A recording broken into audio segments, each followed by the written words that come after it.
Ebusia braso se ebehwe na ye online portal ne so nsem de obonkrata ya ba na poso no ne nyina ye de ma kwasinsia ye krado men so ya no chewa ba hwe online portal ne so a adomonline.com nsem ahodo ya kyerɛ gu hɔ no mefiri amadwo nsem obi man so nsem agwakansie mu nsem ani gidie mu de yankase ye dada setena mu nsem ne nyina no ya bode bede ye gu no ma kwa obenya bi na wakenkan me se ebeya ni wo se obepia bonti ne bebusa se de na ekoso wo man yi mu na ofu na ekita wona make use of it na ekenkan ne madodo no a ewo adomonline.com kwasi so ye krado nkrata no wodi aba kwasi kwa aba Adom Joso empombo de boko na nso e de nyankopon asem so bi ho ye level up the tailor. Yes.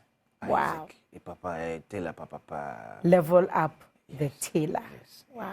Na no pa already story bi am say atwi ma joins bi see na nura ye language ya kasa ye kasa. Okay. Local dialect day. Na me nim say Ghana celebrate you. Oh yedi pa. Yedi.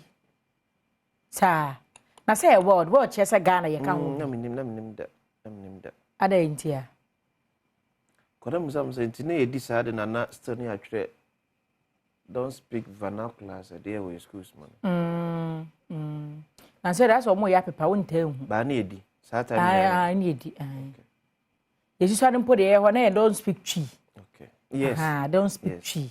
Dia no binya ka say Angie is speaking chi na say no beji aba atre wa wam. Nti sa abrede na say I don't speak chi. Say no I didn't I won't make a cambrofo ni bom sa because won't kura no still no was a cambrofo. Yeah, me wan say sa time na edi na sa abre mpenfo na hwe GS so. Ni edi anom so dibi. Ebi ekwa ho nche. Artist. Ebia ye bebusa keye be na busa o mama ye. Yem say ku for the buy ya na ekwa. Na ekwa ho. Menyini say from ye pension ni susa no. Menyini. Me say ye di sa day ni bi. Yem so day na kasa kra say ba ye bo na trase nche. Nche. Me kura say enura kwara me say mte ho asem kura. But you know we live in a country your intelligence is measured by how fluent you can speak English. Oh yes. Nti yem we ka twi say wo TV so no. But there was a time in meti obi a game po dey I think that ya word say bibia na me das wo brofo bi and a sister what brofo and am no den wo twi mu sa na so omo dwen say bi mpreduasa yem a ye ka twi rat say ne dey brofo na me say entu for de enko an ye ka but what they don't know ne say you know story ne kwa mbegina ha me kind news mo no ya tro ne brofo and na ama me na me ka busa say Ghana news editor say it mi tro brofo timi tro twi Ghana ha ye we wodi obi fa ntwe ne ho so no nko media house news editors do do say eno mbetimi kura tena se o mu tro twi ya ha ne eti ye ne we esi wo hene ene we chan ta to a mo hyada ye twi ene linguistics a wo ka twi na nko ye kuro timi furo ka to se kasa we ye nka ne sa ye ka ne sei na me da so say ne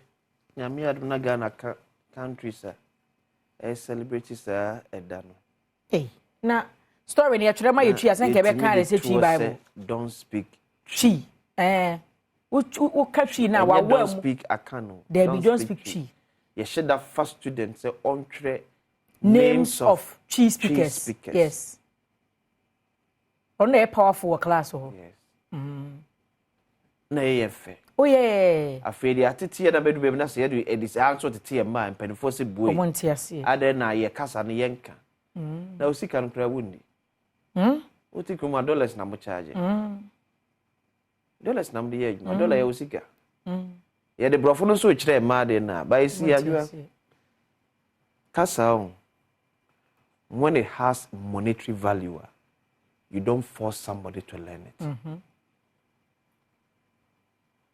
When it has monetary value. Yeah, you don't see brofo because you perceive ya brofo juma. Okay. Yes, the environment now kwe mo juma no brofo juma. Yes. Ye abrofo juma. And the standard yes at least also to go come when he has. Yes. Semesua China. Na me kope business bia o China. China, you person take kasa no. That is it. So we see German na say bia person to kwatena wada so ko ye adwuma. Unya ko honom because of sikasem ne bata kro no hunti no. Ubesua. Anya be 6 months. German crowd there by force also yes. Also the 6 months is here kasa no. German be a many say ye nyina ye mo and develop your mind. We don't force somebody to learn a language. Na ya na me busa say on say ukọ US and the UK a yenim say o maka brofo. Yeah. Ukọ Germany a o maka German kasa. Oba Ghana the official language there English. Yes. Brofo the ajatum. Me kai say about 2 weeks ago sa argument na abasro. Me wo platform bi so a ebi ka say oh yemfa twi nye yenyintu even in parliament sa nkomo ne ko so. Minimum say wasafo be ka say na yemfa wasakasa. Vinfi mantem ne atoyefo bi nso be ka say yemfa mfante kasa. Brosa fo be ka say yemfa brosa kasa obi e prese eye ono ne kasa say yehu kasa kora ye de Ajoba na make me say when there's a monetary value attached to a language. Eti metiase ya enye den. Metiase ya. How many radio stations there were omoye ga? Omoye fante. Won cry ha kakra no a. Omoye say. Kakra na. News e can say e kan dey news. Ebra so see de anwumre no sia akan kase bobrew. Yes. Nipa na wabie na ade ne kosutwum no enye nkrani. So certainly once be program so they promote onso kasa. And the kasa o kan so ya kan kasa. So I say, when there's a monetary value attached to a language, you force obi so besua. And that is what is China. Now ko business one take kasa na say onye kwa na beko. Now America man pedi to Adamonko Abu Dhabi. Also pay interpreter de ko ntese Abu Dhabi ay kin on te brofo. Boso bi nya tena makonya kese mu a me kan wo kasa no. Because America here more the from honum. Wo de yemfa America kra nto ne mra yankase ye mayi mu. Metena kumase kakra. Krofo mi free ati fifa mu ba. Kumase so obeye kaya yi. Yes. Would you believe ya kasa chi kasa ye fool yes because the moment obedru adum a okura ne pan na acha ye na wotwe mienu. Sister wo mpe kaya ye de obete. Brother wo mfa kaya ye obete. Menso ane mama obete. Because enu no odi bedi dwa enu no odi be ye adwuma enti obet na acha ye boso me the basics me da ase me pa acha o bedi dwa mini wachi enu de o twi kasa na nyafo ba me say ebi na aka kumase asem unya beduru kumase na se wonte a ebe de se makwasensien a me wo adwuma mpese wo ye ma me no me no bedi komo but unso unya adwuma de free me nchen madwuma na so unya free me nchen nyonko na betimi aye obi so titwi kasa no so betimi aye it you be forced so obesua so be competition ni eta etem so nya dru German na so promadwuma ni bia ye nko ade a so sua kasa instead of bia am kasa ye mwa ni develop your mind adwa ye develop your mind na enye ne be ka kire man so mo nkatwa na se fante na se hausa ono be hu faso de wo so se kasa no abrofi ba ha no mu a bebram China form ko enkra se ko egalam se ebititwi obeka ne se dio oye yes because waba has to be paid to say so person ye wa nane aboa wo nkira aboa yes so ensua kasa na ontimi nya ne wo pe yes na what you say abayo ensu say nramu say ese manjo online de buy hajia for real so at latest hajia for real and I'm friends. No. Yes. Mona. Yes, America no. Yes, same say the eka so say obenya dembe se finchie no mu. 5 years. And then what you say ye born a cabes $2.1 million I say for money laundering and the but I feel them so. Yes, yes, ye mienu. Yes. Ba ku ye 5, ba ku ye 10. Ne asa born a car. Yes, ya bought cabes $2.1 million as I say. $2.1 million. Ten so on tea.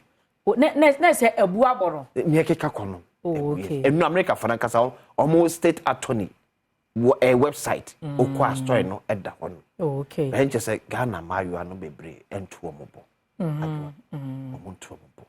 Would dear grandpa for me, you soon basa.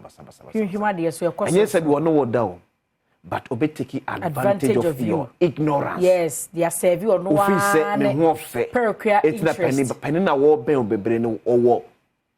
Ono wana dwene da pimpudu wechire wa anya smart obe yisu ama ne mabi akwati enye nna na nko onse obi ka se be ma be yisu o ba de so ne be contract bi deal bi o ye we ma me odo nim be ye ubo ne de emfa ubo ne de emfa oh Oh, ni ana ba ya ba ko sa so ma so ma no so fa ko kin se de enko ya wo mo chiri ni. Obo hwandin.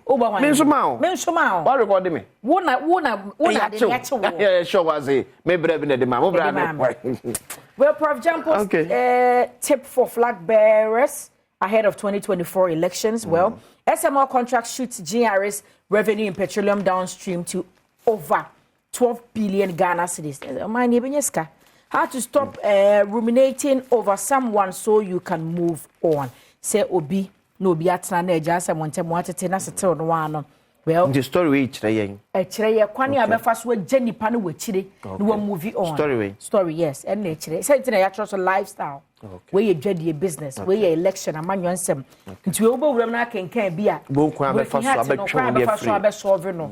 E simple kra ma. Ade no move on. 500 Arabic tutors in Ashanti region undergo training. Ghana Meteo sends weather warning. Check it out. Now say weather no. Na say me ho. Ensuo frase awia be no miensa. Etoya ma na dwuno ndu a me de nya ne gusuto.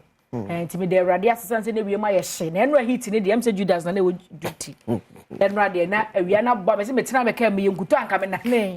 Hey.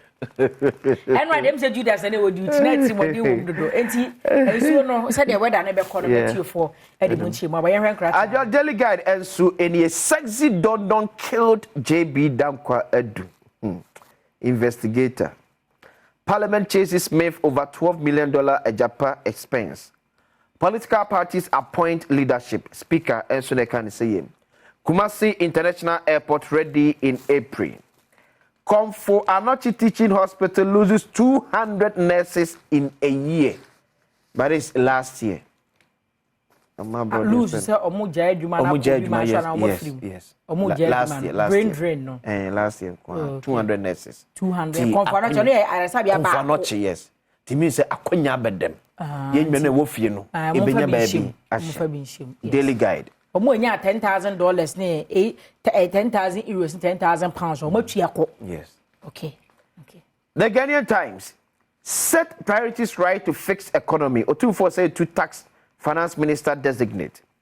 Afenyo Markin loses bid to substitute imprisonment with non-custodial sentence.